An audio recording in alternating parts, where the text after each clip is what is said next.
directly pay Iran.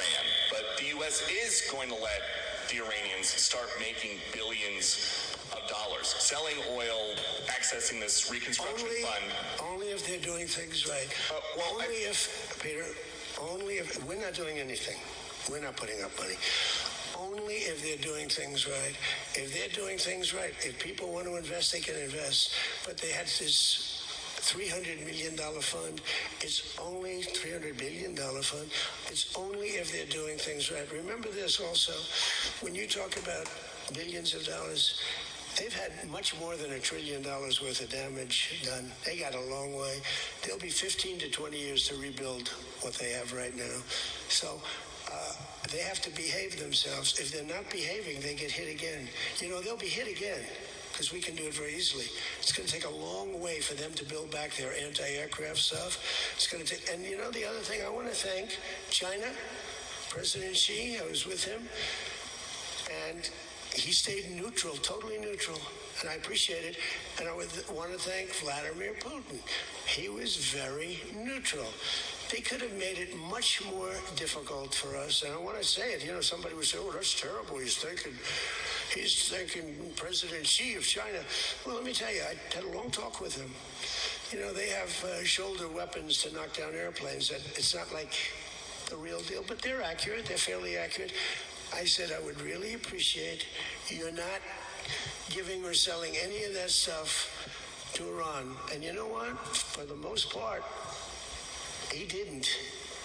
So I just want to thank them because they made it a lot better. Can you explain, though, what the difference is between giving Iran U.S. dollars and unfreezing U.S. dollars for Well, the unfreezing is an easy one to answer.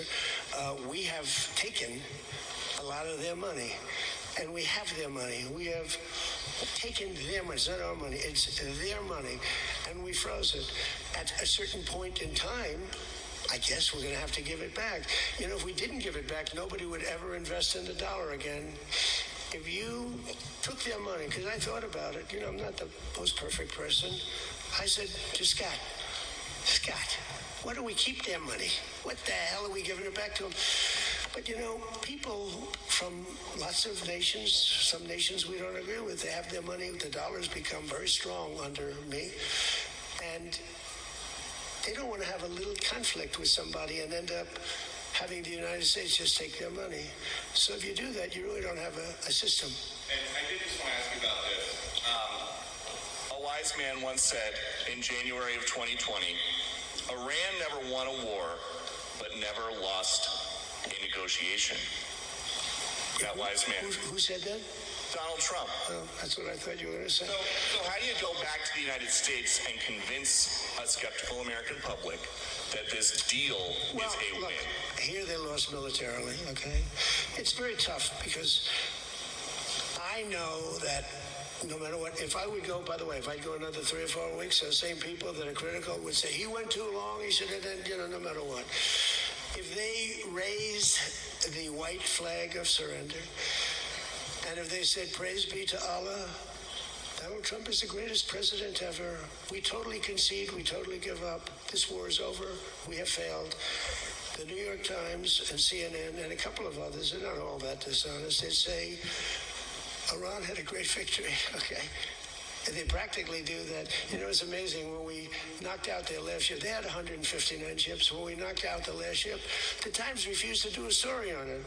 They said, what would you do? They don't have a Navy, and you don't want to do a story on it. They don't have an Air Force, you don't want to do a story. We need a fair press. And that's why they're all doing so badly, because they lost credibility. When I win in a landslide, and I had 93% bad press, they take good stories about me and make them bad. But the only reason that happened is because they have so little, the media has so little credibility that the people voted for me. 93% of the stories on network, ABC is horrible. I think ABC is the worst. NBC is terrible. And CBS is terrible. CNN, obviously. And I never get good stories. No matter what I do, I could do the greatest thing. I won't get good stories on this. I'll get it from fair media. I'll get it from all over the world. They're writing good. But no matter what I do, I'm going to get bad press. I know that. Now, if I did the opposite, if I went out and continued to bomb them for another 4, just bomb the hell out of them, I'd get bad press on that. No, there's nothing I can do. But what this does is it allows the ships to go. If we keep bombing, those ships won't be going. And you're talking about $500, $600, $700 million a day. It's a lot of money. A lot of money. That's why the world is okay. It's liquid. It's fine. Also, we run out of reserves in about 4 weeks. You know, there are reserves all over the world, and we would really run out. And there'll be a time when you wouldn't be able to get it. And you want to see Bedlam? So for all those so-called geniuses that want to show me how smart they are, ask them why didn't they blow up General Soleimani? Ask that of the general and a couple of other people that I like very much, but boy, are they wrong. Go ahead. How about you? Thank you, Peter. I give you more, Peter, but people will say I like you too much. Thank you, Mr. President. Bonsoir. You know, he told me that first day in office, he asked me like 7 questions. I answered all of them. Is this true? He said, he just answered more questions in one meeting than Joe Biden did in 4 years, okay? You know, I'm not going to get you in trouble, but that's what you said. Go ahead. Bonsoir, Mr. President.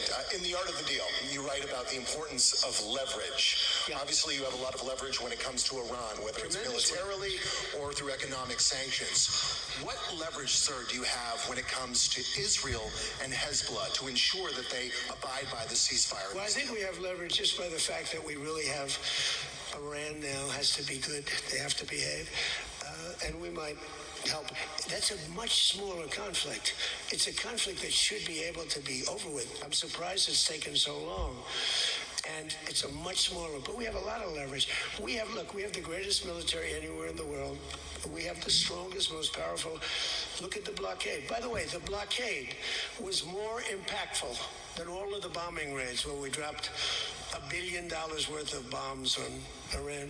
The blockade was so incredible. The naval blockade, the admiral, the whole thing, not one ship got through. That meant no money got through. They were dying. They had no money. They have inflation that's 250 or 300%. They have no money. We have tremendous leverage. We have the leverage of the economy as an example. We'll get that done. That's a small one, and we'll work with Israel and get it done. But I'd like to do it. I mean, you have people living there. Buildings are being dropped on top of them or right alongside of them. How would you like to live there? It's so unfair, especially Beirut. You know, you go into Beirut, and I looked at the scene 2 days ago, yesterday, where they hit. That was a big hit. That was unnecessary in my book. Yeah, please. 2 questions. If you could clarify something you said just a few minutes ago. One of the goals of Epic Fury going into it, you said was... Say it again. Speak up. Sorry. One of the goals of Epic Fury, you said going into it, was to destroy Iran's ballistic missiles and its capabilities to build more. Yeah. Why is it acceptable to you now that they keep some of that capability? And Iran is... What are they keeping? What are they keeping? They have less than other nations now. We knocked out probably 84, 85% of their missiles. The rest of them are underground. They can't even get them out. You know, the other night's raid, I think it was on the first night, we knocked out hundreds of their missiles. Actually, by mistake, we were hitting an area, and you can sort of see when the bombs are going off, and then you see one that looks like, wow, what happened? A lot of missiles knocked out. No, but what are you going to do? Let's spend another 2 weeks and give them none. They don't want to be firing missiles right now. They're going to have a hard time rebuilding. And the people from the Middle East, you know, if people want to invest, and again, they don't have to invest at all, but if they do want to invest, it does have oil. It does have probably a future, but it's going to take a long time. But are you going to let the 91 million people starve to death? I mean, one of the things I was very intent on, they have water desalination plants, very good ones. I could have knocked them out in 5 minutes, just like I knocked out Cargill, and I knocked out everything but the oil. I said, 25, it was so complete. The only thing there is the pipes coming with the oil because I didn't want to ruin the world market because they do a lot of money. But I didn't want to do that, no. It would have been so easy.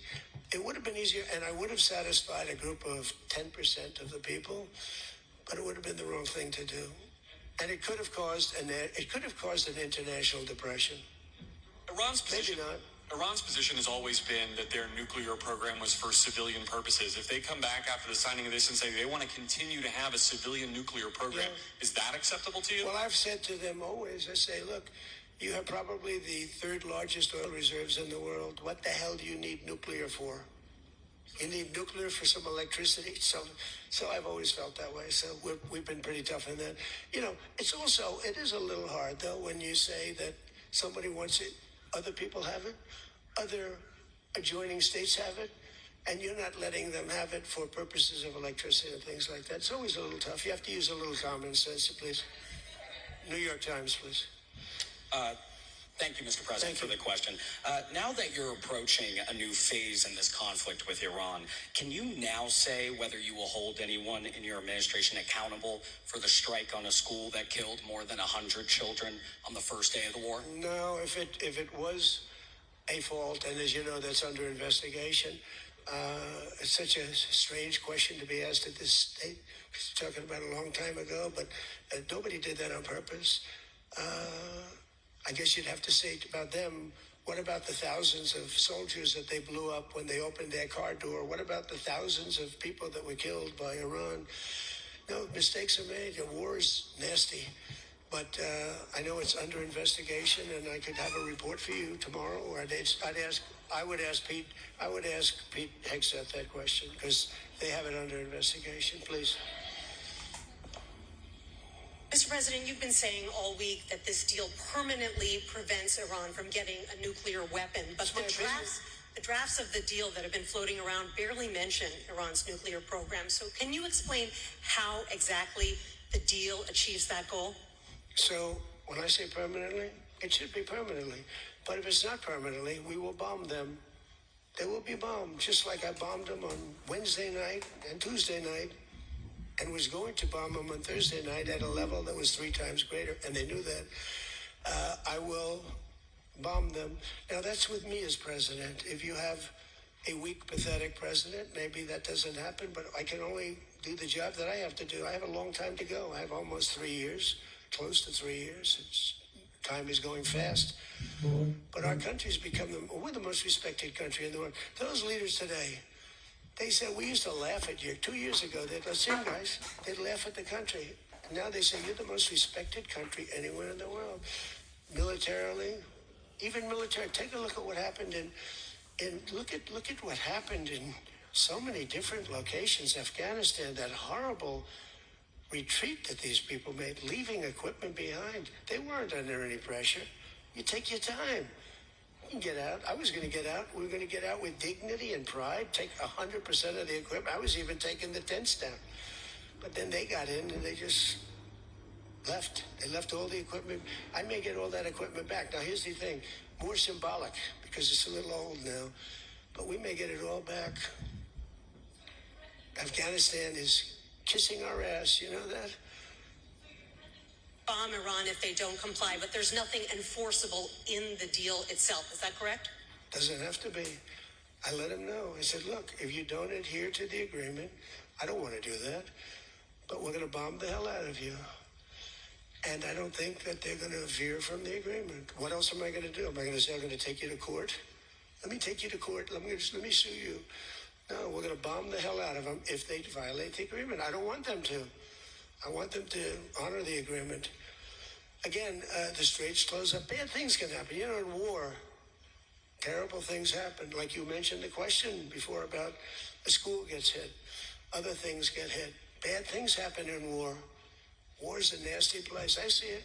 I see it better than maybe anybody has ever seen it. Go ahead, please. Thank you, President Trump.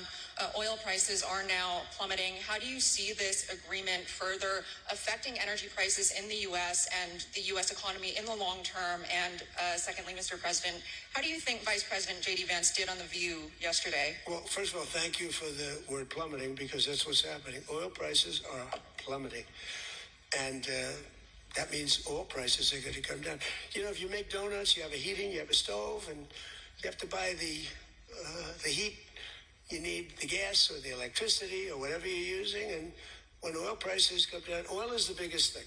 Oil is, you get oil prices coming down, and they're going to come down, and we're hitting in the threes now for gasoline, and that'll come down a lot lower. So I was in Iowa just before this started, and I was saying to myself, I can't believe we're doing so well, but I have to go, and we have to put out this fire in Iran because I don't want them using a nuclear weapon. They would have used a nuclear weapon. 100% they would have used it.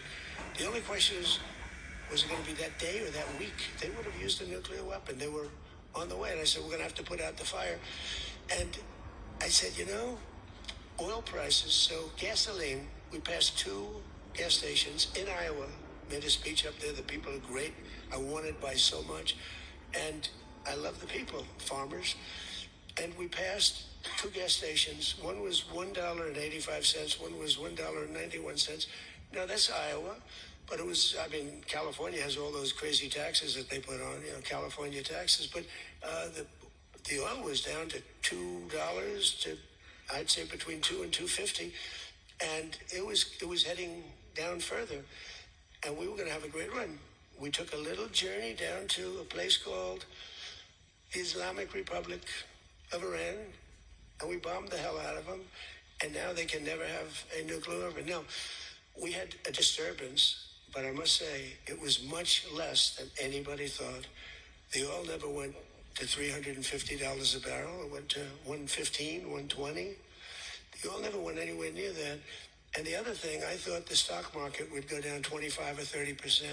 The stock market a week ago, before we started this, was higher than it was when we started, which tells you that we have a very resilient economy. We have the strongest economy we've ever had. Now, the word affordability is a fake word but made up by the Democrats. Here's where it's fake, because they made it up. Because I inherited these prices. And when I had my first news conference, first day, they started screaming affordability, the Democrats. Affordability, they're screaming. I said, what's that all about? They gave it to me. They gave it to me. It's affordability. And they used that word to a fare thee well. Well, they were the ones that created the affordability crisis. I'm the one that got it down. Remember, highest insurance rates in history, highest rates for everything. Eggs, remember eggs? They were 4 times more expensive than they were in my administration. And I got it down, Peter, very quickly. Our secretary did a good job of agriculture, Brooke. She did a great job with eggs and everything else. And now that the oil is coming down, you're going to see everything follow. Everything follows the cost of energy. And we're going to end up having the lowest energy anywhere in the world. Please. Yeah. No, please. Thank you. You're from ABC. You're fake news. Go ahead. To follow up on oil, can you confirm, will Iran be able to immediately sell their oil to market? And will U.S. sanctions snap back immediately if there is a delay or collapse in the talks? And then relatedly, is there any safeguard in this deal to prevent Iran from charging what they say could be fees after the 60-day extension? The thing that's going to stop them from doing that, because you can't cover everything in a document, is common sense. They don't want to get bombed. They don't want to get hit. As far as sanctions are concerned, at some point, we have sanctions which will never let them rebuild. They would have no money. They would be in poverty. The 91 million people would starve. So something will happen as soon as they behave. When they behave, we're going to let that go. We're going to have to. I put sanctions on a lot of people and then I let them go. A lot of countries. Yeah, please. Thank you, Mr. President. My name is Shinji Abe. I'm a Japanese Yomiuri newspaper company from the Washington Correspondent. My question is about the Strait of Hormuz. Did you ask other G7 nations to send military force? And what specifically are you asking of Japan? Or Where are you from? I'm from Japan. From where? Japan. And is military support? I just left your prime minister. Japan's doing very well. She's my biggest fan, I have to tell you. She thinks I did a great job. You have to call her and ask her. She's doing a very good job, by the way. Go ahead. And military support is no longer necessary. Yeah, but what do you want to know? Go ahead, just tell me. What do you want to know? Okay. My question is, did you ask other G7 nations to send military force? And what specifically are you asking of Japan? To send the Air Force? For what?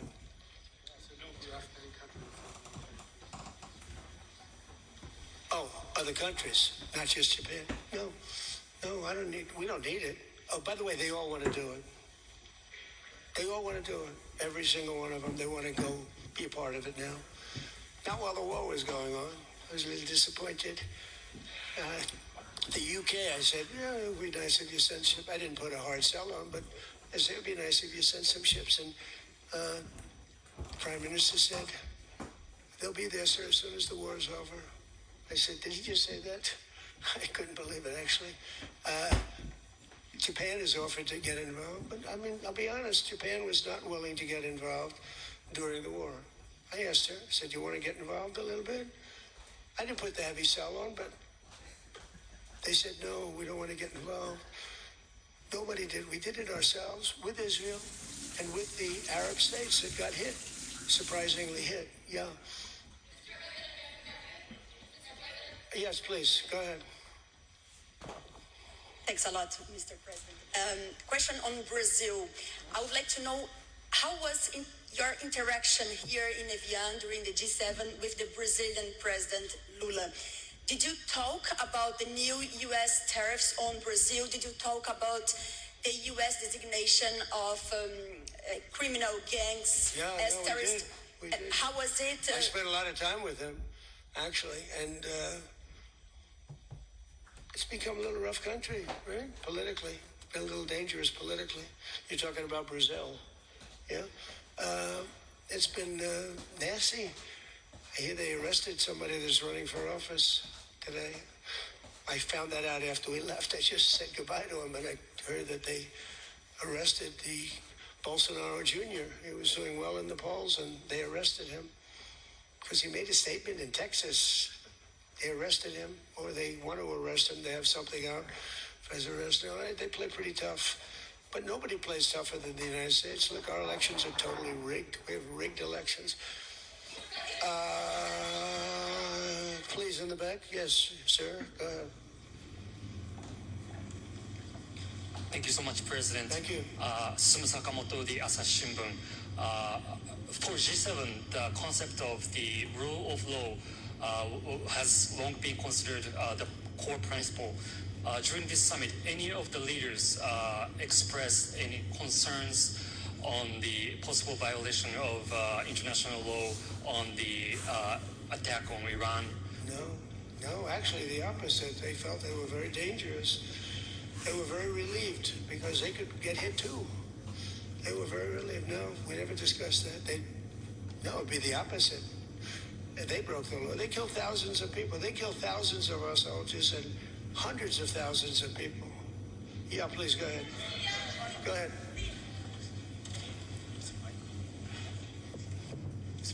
Okay. Mr. President, yes. Yesterday, Pakistan thanks for the Chinese government to help make a peace talk between Iran and the United States. So what do you think about China's work to get the United States and Iran sitting down to talk and make the deal? And the second question is... Okay, let me answer the question. Okay. So I think China's been terrific. I told you that before. They could have been bad. They could have sent in to try and block or break the blockade.